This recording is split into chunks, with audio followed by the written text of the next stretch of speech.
Guys, welcome back to Medical Coding with Blue. Today's episode is all about expenses of a medical coder and some tips for management. If you're brand new to my channel, welcome. I am Blue. I'm a medical coder. Okay, guys. So if you are brand new to medical coding, there are some expenses that you may not have thought about or you may be wondering about. So I'm going to give you some tips today, some things to look out for when you are getting into this field. Now, one of the things that I've always said is that in your first 2 years, because everybody, regardless of the credential that you get, the CCS, the gold standard of medical coding credentials, the CCA, the CCSP, which are all with the American Health Information Management Association, or if you get with the American Academy of Professional Coders and you get their flagship credential, the CPC, each one of these credentials has a 2-year reporting period, okay? So in the first 2 years, I always recommend that new coders only have one credential. Now, the reason that I recommend strongly that you only have one credential is because it's going to be a lot when you first get in. The associations, the American Health Information Management Association and the American Academy of Professional Coders, have different continuing education unit requirements. In order to maintain your credential, you have to have continuing education units. You have 2 years to earn these. For example, for one credential with the American Academy of Professional Coders, it is 36 to maintain one credential, okay? So if you get the CPC, you have to get 36 continuing education units in order to be able to maintain, that's part of the maintenance of that credential, okay? With the American Health Information Management Association, if you have the CCS, the CCA, or the CCSP, if you have one of these, your continuing education unit requirement for the 2 years is just 20 continuing education units. Now, this means that when you are in your first 2 years of having this credential, that you must meet that continuing education unit requirement and report them in order for the association to know that you have lived up to your responsibility as a coder. Why do we have continuing education units? We have them because of the simple fact that the industry is always evolving. And because it is always evolving, they want to make sure that we're staying up to date on the latest and greatest. We know all of the updates and things like that. Now, this can also be that you are taking a course for like medical terminology or anatomy. The AHIMA, or the American Health Information Management Association, or AAPC, they both have their own list of education products that they offer, and these education products often offer continuing education units when you purchase them. Now, they can vary on the cost of just getting one unit, and sometimes you can find a fantastic deal with the local association. If you're with AHIMA or AAPC and they have a local chapter meeting, you can get continuing education units for attending those meetings as well. Just last month, I spoke for the Rio Grande Valley Health Information Management Association, and they were offering the people who attended, the ticket cost was $40, and you got 7 continuing education units for just attending a whole day, and it was virtual or in person. So that's a great way to get your and collect your continuing education units. That is a very good charge for getting so many CEUs. But again, it really all depends how many credentials you have, which is again why I tell new medical coders to just stick with one. Now, the first really big expense that you're going to have, aside from, the purchasing of your exam fee, if it's part of your program or part of your schooling, then that's something different. You don't have to worry about that because it's already included. But if you're having to pay out of pocket for your exam, that's going to be one of your biggest first expenses, right? But to maintain your membership, with the associations, you have the choice with the American Health Information Management Association to be a member or to not be a member, okay? But if you choose to not be a member of a HEMA, they will charge you separately for reporting your continuing education units. If you are a member, they will give you a discount, okay, in reporting those continuing education units. So that's something to consider. As well as you will get a certain number of free, depending on the membership level that you get, because there's a few membership levels, a couple membership levels you could choose from with AHEMA, and they each include continuing education units. So you need to look and see kind of which package you think would be best for you. I recommend the standard package, the one that's $149 with AHEMA when you're very first starting, because yes, there is the Premier, the Professional Premier membership, which I am a member of only because I have more credentials, and that's what is the difference for me. But when you're brand new and you have one, I think $149 is reasonable when you are paying for membership if you choose to get the membership.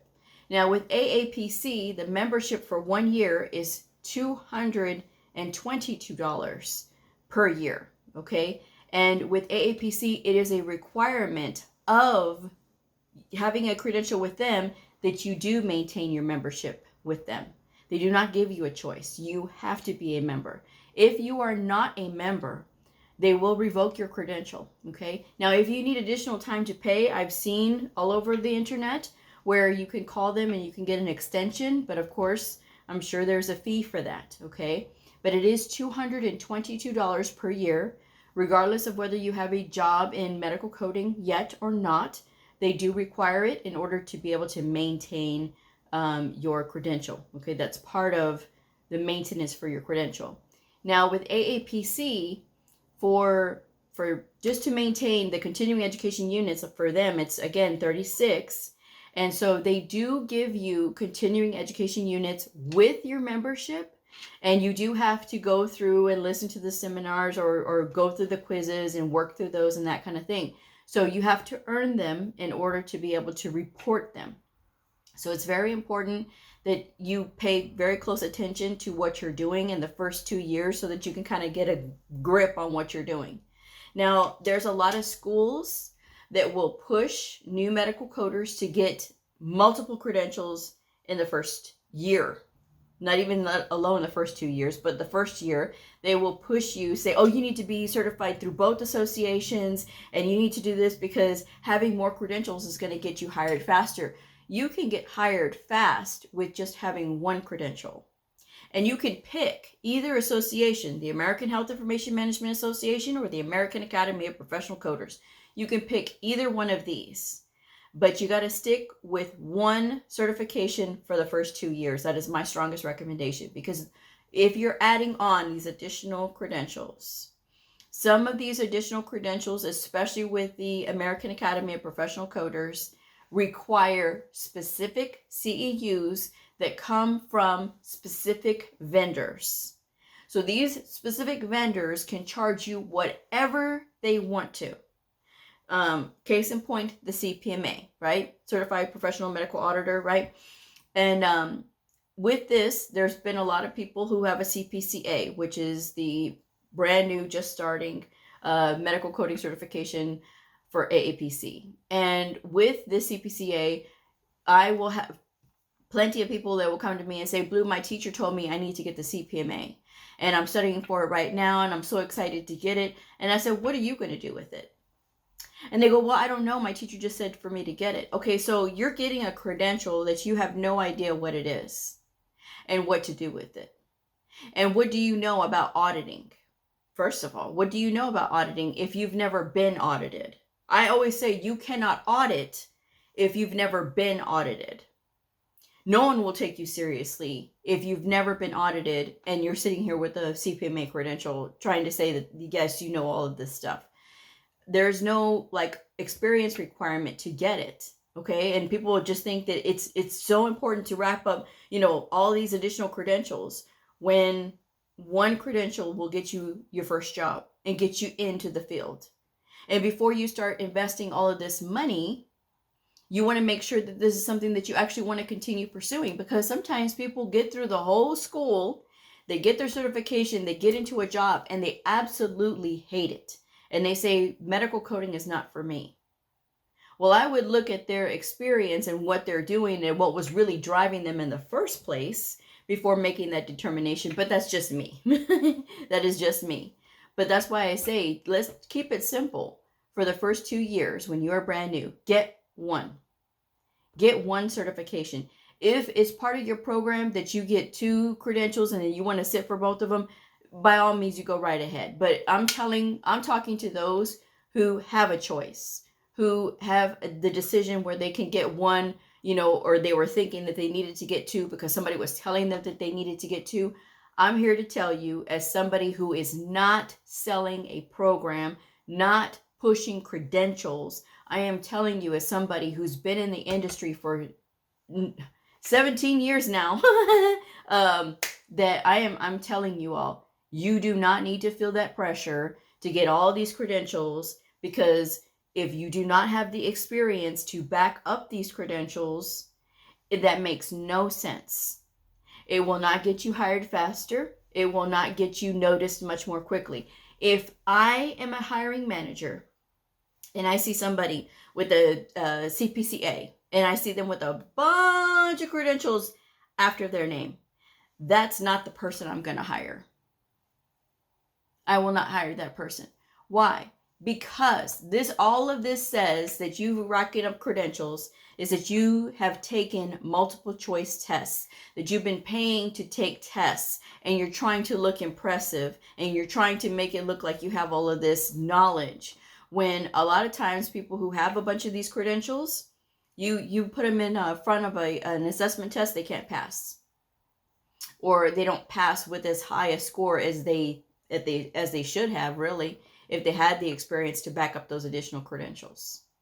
Now, again, if you get upset about that, if you get upset about what I'm saying, and if you say, well, no, you don't know. If you look at the job listings will say candidate must have a credential, A meaning 1, through AHIMA or AAPC. And they say, if candidate has a CRC, for example, if you're applying for a risk adjustment position, if candidate has a CRC is preferred. Preferred does not mean required. And even if you stroll up in there with a CPCA and a CRC, it doesn't mean that you're going to get paid more than the person who's coming in with just a CPC or a CCS or a CCSP or a CCA. You will not get paid more. Just because you have a credential does not mean that you will be paid more. Okay? So that's why I'm saying controlling your expenses in the first year so that you can kind of get your grounding and get your footing and kind of figure out what everything is going to help you a lot better than trying to rack up a string of credentials, stressing yourself out with all of these tests, these multiple choice tests that are not going to benefit your bottom line, right? What you make in a year. Because again, for every single additional credential you get, especially with AAPC, your CEU count is going to go up every single time. Now, you only get so many free ones with your membership, and then after that, it's on you. And then especially when you get credentials that require specific CEUs, that's going to require you to get certain vendor CEUs in order to be able to maintain those. So again, controlling that expense of, okay, we're only going to start with 1. Now we know we've got only 1 test to worry about. We only have 1 credential to worry about. We only have 1 membership dues to worry about. Because again, if you're going to be certified through both, what are you going to do? Get membership with both associations? Okay. And so if you're with AAPC and you say, okay, well, I got the CPCA and they're saying that I can do PractiCode, but I haven't purchased it yet. PractiCode is an educational product. It is a collection of 600 real-world redacted records that have all of the patient information identifiers taken out. and it is not multiple choice. You are doing it on your own. It is self-paced, right? And you have, I think, a year or 18 months to get it done, I think. And then after that, that is considered what AAPC would consider what somebody would do in their first year of work as a medical coder. This does not count as experience. So if you think it does, and that's why you want to pay for it, because that way you can put it on your resume that you have some experience, you're wrong. It is just what AAPC would consider what a new person would do in their first year. It is an educational product. There is mixed reviews on it. Some people like it, some people don't like it. I've heard it both ways, guys. I've heard it both ways. And I will say that, those that get upset about it, that they want AAPC to answer them, AAPC is very clear that this is a self-paced, self-taught product, and that they are not going to teach you based on your questions with AAPC. You can submit a question if you want to, but it doesn't necessarily mean there's going to be any follow-up on it. Okay, so that's just something else that you have to understand. But again, if we eliminate that expense, you can. If you want to do it, then by all means, absolutely. Okay, but it's really not going to do anything except for giving you more practice. Okay, but if it came with your program, make sure that you do it, because you want to maximize all the things that you're supposed to get with your program. Okay, take advantage of every single bit of education that you could possibly get. All right, work through Practicode if you have it in your program. But again, if it's an additional expense, if you want to get it, if that's fine. If you don't want to get it, you're going to save yourself some money. Okay, and I think it's like $300, like $299 or $249, something like that, if you have the membership. But you can actually, if you don't want to purchase Practicode, you can actually check out a workbook at the public library on coding. If you want to do that, you can look in the description box. It has all of my book recommends.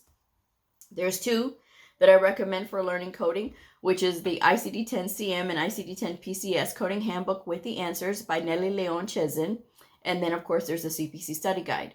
Both of these are excellent. And I'm with AHIMA all the way, but I will say that AAPC did a fantastic job on that CPC Study Guide. And it breaks it down in plain English. So if you're practicing, that's just as good. Okay, you don't have to have all of these products that are put in front of you. Some of you just go hog wild and you're just buying up all these things because people are just putting them in front of you and you think it's what you need to do. Again, let's just rein in our expenses and our spending in the first year. Start with one certification, get the membership. With AHIMA, I do recommend getting the membership because it gives you access to all of the tools that are available to members only on AHIMA, which is like the job board. I found a job on the job board with AHIMA. So it's not like it doesn't work. It does work. There are some companies out there that recognize AHIMA's value, and they're like, okay, we want to make sure that when we are searching for candidates, that we are finding candidates that only have an AHIMA credential, or that they just have an AHIMA credential. So these employers will post there, and that was how I found my job working at home when I worked at home a few years ago. I worked for a level 1 trauma hospital, and it was several hospitals. It was a network of hospitals, but that was how I found that job. Okay, and there's lots of benefits to being a member. Again, with the membership that you have with AHIMA, you get the your local area chapter. You get to be signed up with them, and so you can attend in-person meetings if they have those, or if they have the virtual meetings, you can attend those. Networking is fantastic if you are able to attend these meetings. I think that you should prioritize this, whether you are a member of AAPC or AHIMA. Attend in-person meetings if you can, because getting around other coders is going to help you to build your network. This is very important. Doesn't matter how shy or how scared you feel. Everybody is shy. Everybody is scared in the beginning, but it shouldn't be what stops you from getting in and networking. Okay, we need to stop this weakness, right? I talked about this last week where, I have other people coming up to me to speak on behalf of somebody, that their loved one, because they want to know if I can help them, and if I could reach out to them. Instead of that person reaching out to me and saying, hey, I need help, they send a loved one, either their spouse or their boyfriend or their girlfriend or their mother or their father, to come and talk to me and say, hey, can you go and help them? Absolutely not. If you can't ask me for help, I'm not going to help you. And if you say, well, Blue, I'm scared of you. I don't know why anybody would be scared of me, because you all should know by now that I am very direct. And when I say things directly, it's not so that you feel stupid. It is because no one has time to waste. As we're adults, we all have things to do. Okay. Now I will give you my attention if you're asking me a legitimate question about booking an appointment with me, or if you're asking a legitimate question that I have not gotten 50,000 times already, which is like, how do I get started? Because the channel has videos about that. And I'm about business. Let's just get down to business. What is it that you want?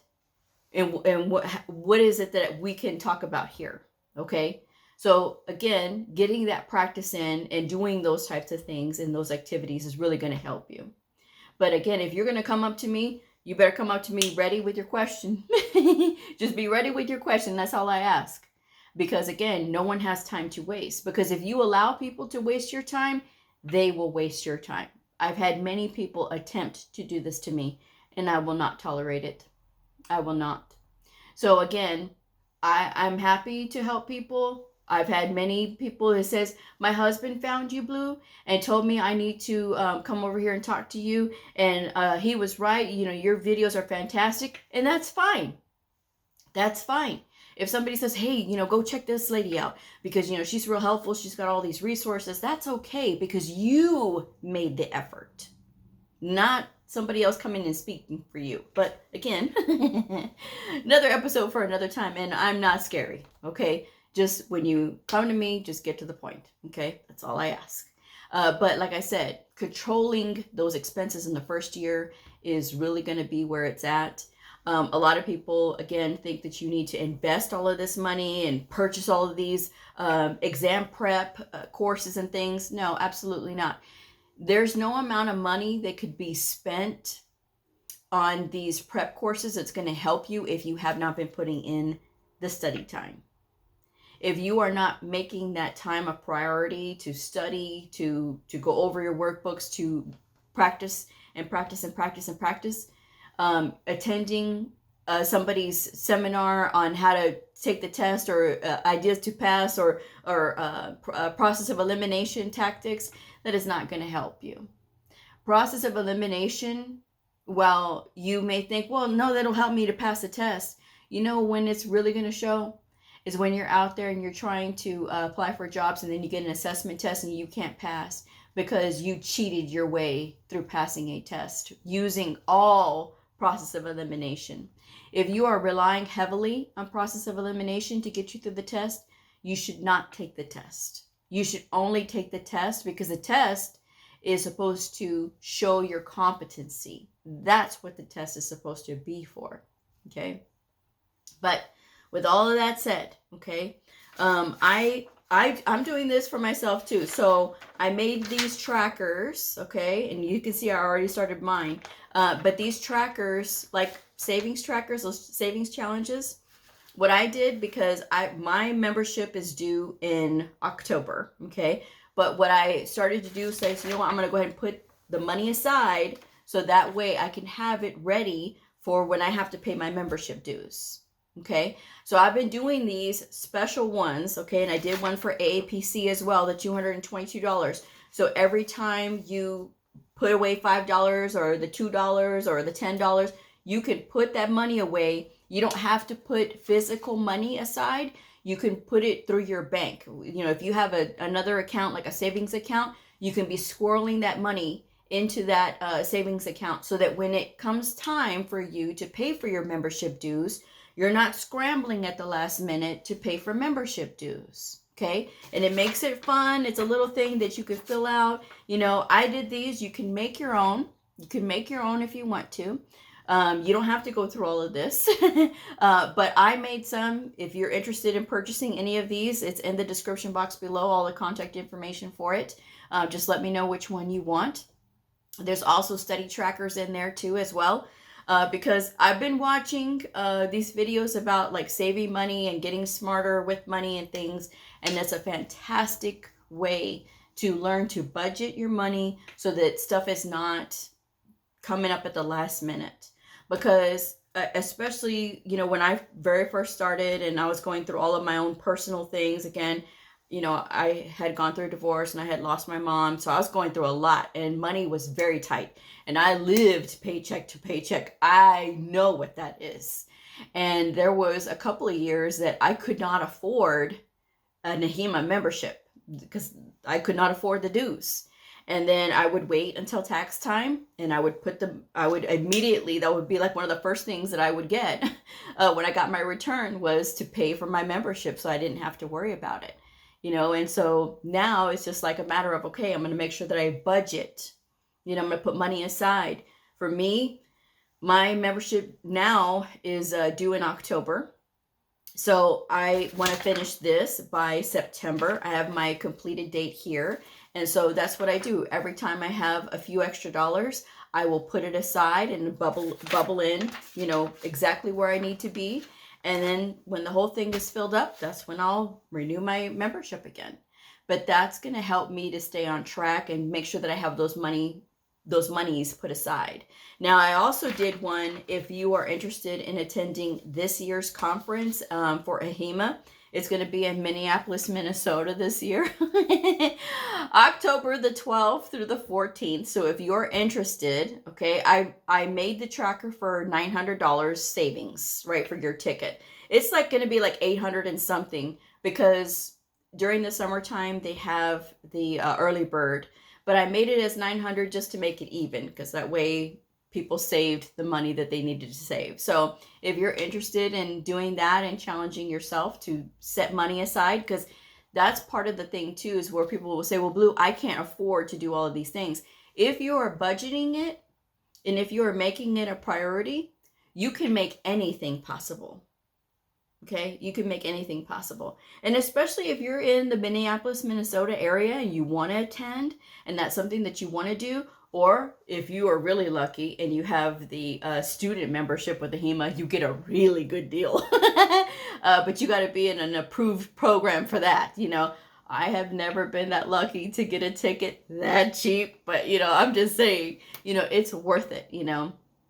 But like I said, if you have the regular membership, and that's why a lot of people say, well, I can't afford it, that's why I can't go. Well, you can save up now, right? You can save up. There's still plenty of time. You know, we're heading into March, right? But the conference isn't until October anyway. And as I've said, maybe you don't even have to pay for your ticket, because if you are a coder already at your facility, they may have funds to send you to national conference. You just have to ask. As my amazing Uncle Kyle says, he says, a closed mouth doesn't get fed. No truer words were spoken, okay? If you ask them, hey, do we have funds to send coders to conference? You know, last year when I started telling people about the conference, and it was up in Salt Lake, I had mentioned that before, like during the summertime. You know, a lady contacted me. She was so excited. She told me, Blue, I went to work after I heard your video and saying that to ask your employer. She said, I just took a chance. And I said, well, you know, there's nothing that could go wrong, you know, right? She goes, so I went and I asked. She goes, and they're going to pay for me to go. They paid for her whole trip to go. And they just didn't know that anybody was interested in going. And so when she brought it up, she was just like, can I go? They said, sure. They paid for everything. So maybe you might get lucky, you know, if you ask the question. But for me, you know, this has never been an issue as far as like willingness to pay and set the money aside and save the money to go, because I knew and I recognized the importance of this and meeting people and making those connections and learning. Gosh, all the learning that you get out of these conferences is really awesome. But again, There's just saving for it and controlling your expenses. Do not feel the need to get multiple credentials. I'm going to implore you guys on that every single time. Please do not feel the pressure to get multiple credentials. Now, if you're out of the 2 years, you've had experience and you want to add on additional credentials, then by all means, absolutely. But make sure that it has nothing to do with your original credential. My AAPC people, I'm looking at you. If you're saying I have the CPC and you say, well, I really want to stay with AAPC, so what else could I get? You know, you say about the CPMA. Well, I'm talking about like getting the CIC. That's an inpatient credential. That has nothing to do with the CPC. Now that would make sense to me. That is something that would be awesome for you because that's going to open up more doors for you, more opportunities. Okay? Because you cannot be afraid to get into a different type of coding simply because you are afraid. Okay, so for my AHIMA people, you want to get the CDIP after 2 years because maybe you have a nursing background or maybe you've been really into the clinic and you really want to try to get into the clinical documentation integrity side. By all means, absolutely. But get yourself some good, well-rounded experience. Don't be just like coding for one clinic and then thinking that you know everything and then try to get the CDIP. Because again, that's not going to work. That dog don't hunt because that does not make sense. You have to be well-rounded. I really recommend the CDIP after 5 years of well-rounded experience, but that's just me. Okay, that's just me. But like I said, that's just something that you all need to consider. Don't feel the pressure to get these additional credentials when it's not necessary. And one more thing before I wrap it up. If you do have an RHIT, Registered Health Information Technician, and you want to take the CCS, CCA, CCSP, or the CPC, yes, because you do need to have that. And the same thing if for my RHIAs. Hopefully you did not get an RHIA with the intention of being a coder. But if you did, you really need to make sure that you get one of the medical coding certifications because the RHIA and the RHIT are technically for our leaders. I'm just saying. So with that said, I'm going to wrap this one up. Thank you guys so much for joining me. If this video helped you, please like, subscribe, and share. And I'll see y'all next time. Bye.